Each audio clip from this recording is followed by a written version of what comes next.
Тајната на старото дрво. Во едно мало село во Македонија, близу до манастир, растеше едно старо дрво. Децата често си играа под него, но малкумина знаеа дека тоа крие голема тајна. Една вечер, Алекс и Елена, две љубопитни дечиња, слушнаа како нивниот дедо раскажува за едно важно собрание што се одржало одамна, на 2 август 1944 година, токму во манастирот Прохор Пчински.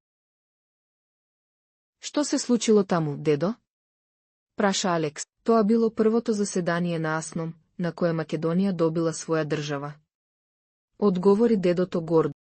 Заинтересирани, Алекс и Елена решија да ја истражат оваа приказна. Следниот ден, додека играа под старото дрво, одеднаш под корените здогледаа старо парче хартија. Внимателно го извадија и видоа дека е многу стар документ. Ги прочитаа првите зборови, Декларација за основните права на граѓаните на демократска Македонија. Возбудени, го однесоа документот кај нивниот учител. Тој им објасни дека тоа е копија од важните одлуки на АСНОМ. На овој ден, 2 август 1944 година, македонскиот народ одлучил дека ќе има своја држава со свој јазик, култура и права. Ова било првиот чекор кон нашата слобода, рече учителот.